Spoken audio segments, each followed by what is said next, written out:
Hér að hljóðnemanum er komin Ingunn Gísladóttir hjúkrunarkona frá Konsó, en hún er hér heima í ársfríi. Nú ætlar hún að gefa okkur kost á því að heyra eitthvað frá því fjarlæga landi. Ég veit að það eru margir hér með okkar þjóð sem langar til að heyra eitthvað frá því mikilvæga starfi sem hafið er þar á vegum hins íslenska kristniboðssambands. Okkur oft hefur verið sagt, látið heiðingjana í friði, verið ekki að ónáða þá. Þeim er áreiðanlega engin þagð í því. Hver er sæll í sinni trú? Og nú langar mig til þess að spyrja þig, Ingunn, álit þitt á því eftir veru þína á meðal þeirra. Heldur þú að þeir séu sælir í sinni trú? Það er áreiðanlega ekki rétt að hver sé sæll í sinni trú. Hvernig getur þjóð sem er full af ótta við Satan verið sæl? Voru Íslendingar nokkurn tíma sælir í sinni ásatrú?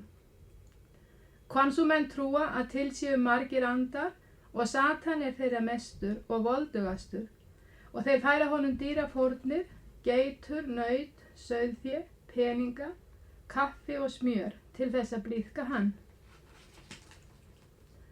Ég ætla að reyna að draga fram nokkra leifturmyndir ef vera mætti að þið sæju betur neyð þessa fólks, þó að enginn geti í raun og veru gert sér í hugalund náttmyrkur heiðindómsins þar úti, nema að hafa séð það með eigin augum. Mig langar til að biðja ykkur að líta ekki á þetta sem neitt ævintýri og þó er ekkert jafn innihaldsríkt og að lifa og starfa fyrir málefni Drottins. Nei, ég veit það ekki. En hvað varstu mörg ár þarna út í Konsó? 5 ár. 5 ár, já. Og þú varst bæði læknir, ljósmóðir og hjúkrunarkona? Ég er hjúkrunarkona eins og þú veist og vígð til kristniboðsins. En þarna eru óþrjótandi verkefni fyrir lækna, hjúkrunarkonur og ljósmæður og kennara og mikil þörf fyrir sjúkrahús, skóla og kirkjur. Hvað heldur þú að ég hafi nú tekið á móti mörgum sjúklingum til jafnaðar á ári? Ég sendi skýrslur mánaðarlega til yfirvaldana en því miður hef ég ekki tölurnar með mér. Tala sjúklinga hefur farið upp í 130 á dag. Já, það er ekki lítið. En voru ekki starfsskilyrðin óskaplega erfið? Já, ég byrjaði sjúkraskilið upp í Amhara-bænum, en eftir nokkra mánuði flutti ég niður í kofa sem er á lóðinni. Það var kringlóttur moldarkofi, rúðulaus og dyrnar voru svo lágar að ég varð að fara hálfboginn inn. Húsgögnum voru 1 borð, 1 stóll, 1 kassi sem ég notaði fyrir meðalaskáp og 1 bekkur með kræklóttum löppum. Til að byrja með notaði ég tómar niðursuðudósir fyrir bakka nýrnaskálar. Þegar Felix og Kristín fóru heim, flutti ég með hjúkrunastarfið inn í húsið sem þau höfðu byggt og búið í. Þar eru skilyrðin miklu betri. Þar eru gluggar með glerrúðum og hurðir sem hægt er að loka. Þar hef ég borð og skápa og nokkuð á áhöldum og meðalum, þó að það sé hvergi nærri fullnægjandi. Nú man ég ekki, Ingunn, hvernig það var með starfið í Konsó áður en þú komst þangað. Voru ekki einhverjir komnir þangað á undan þér, eða nokkru á undan þér? Jú, þegar ég kom voru fyrir Felix Ólafsson og Kristín Guðlaugsdóttir, kona hans, og eru þau því brautryðjendur í starfinu.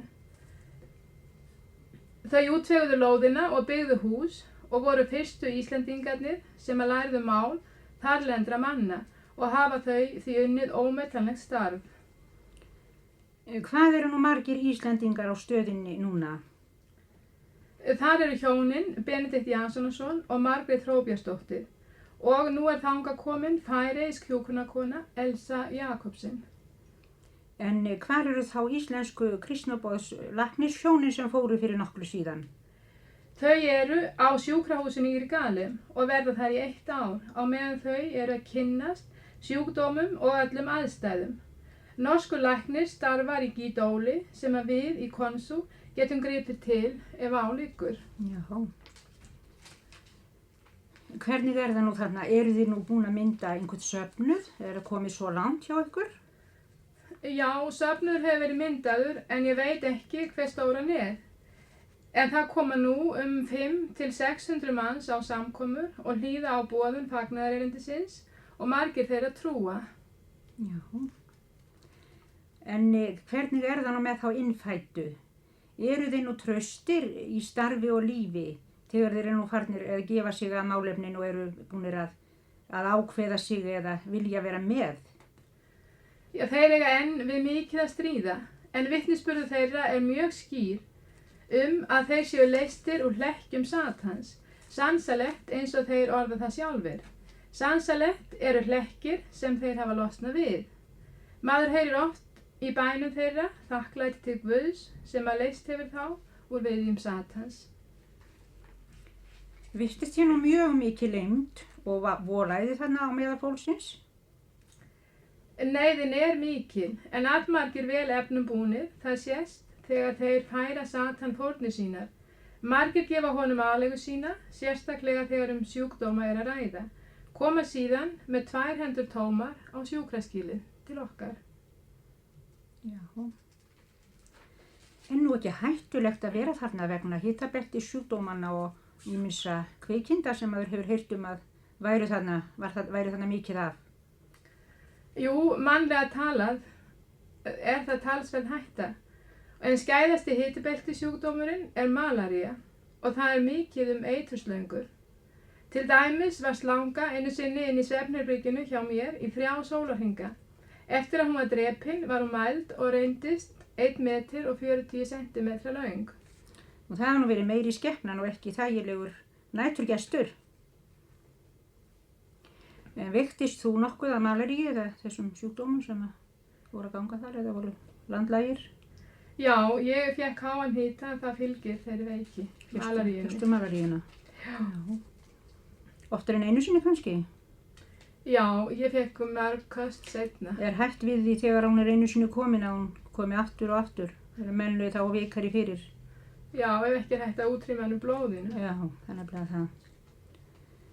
Ég hef heyrt að keisarinn væri kristinn maður. Hefur það ekki mikið að segja fyrir framgang málefnisins? Keisarinn Haile Selassie hefur leyft kristniboðin að starfa í landinu og hann hefur verið því vinveittur. En hvernig það nú með amharana? Er þeirra forn kristni algjörlega runnin út í sandinn? Er það satt sem maður hefur heyrt það? Amhararnir eru best menntaði þjóðflokkurinn frá fornu fari og hafa gamla helgisiði en eru mjög blendnir í trúnni. Þeir hafa annað tímatal en við og eiga biblíuna á ges sem er fornmál. Já. En hafa þeir verið ykkur nokkuð mótsnúnir eða erfiðir? Já, þeir gerðu árás á kirkju, rifu kirkju sem kristnir konsumenn höfðu byggt og hann tóku nokkra trúaða menn.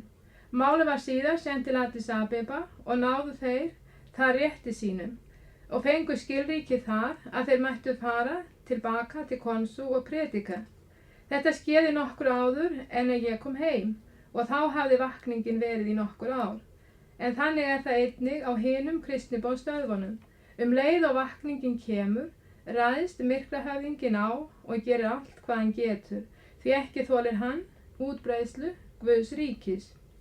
En aldrei sér maður betur hver vald hins illa hverfur fyrir mætti drottins. Hvernig virtist þér nú viðbrögð heiðingjanna vera þarna úti gagnvart boðuninni? Virtist þér koma í ljós hjá þeim andlegur þorsti eftir kristinni fræðslu þegar eitthvað fór að rofa til í hugarheimum þeirra? Já, konsuþjóðin er ákaflega námfús. Það virðist vera þörf og þorsti eftir Guðs orði meðal hennar. Þeir eru síspyrjandi og vilja alltaf fá að vita meira og meira. Hvað er það nú sem kemur helst fram hjá þessu frumstæða fólki á meðan það þekkir ekki kristindóminn? Er það óttinn? Jú, það má í raun og veru segja það. En það sem bar mest á var ákaflega mikil spurn eftir hjálp við alls konar sjúkdómum. Til dæmis kæmi ég út í þorp í sjúkravitju, komu hrópin úr öllum áttum og sjá, þar lá fólkið oft ósjálfbjarga með háan hita, plakandi í sárum og enginn til að hjálpa. Nú dáist ég oft af fólki sem kemur, berandi með vini sína langa leiðir, jafnvel dagleið í steikjandi sólarhitanum og er þá mikið á sig lagt. Kostar Kristniboðssamband Íslands allt þetta starf og rekstur stöðvarinnar? Rekstur stöðvarinnar annast samband íslenska kristniboðsfélaga algjörlega og er almenningi frjálst að leggja fram sinn skerf til starfsins.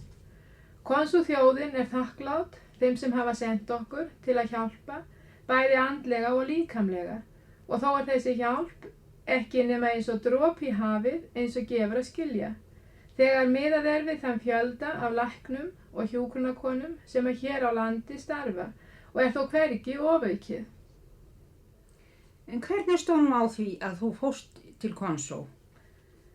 Ég fékk kallið far þú og Jesús sagði farið og kristnið allar þjóðir. Og hann sagði einnig og sjá, ég er með yður alla daga, allt til enda veraldarinnar. Þess vegna fór ég. Þakka þér hjartanlega fyrir, Ingunn. Sömuleiðis.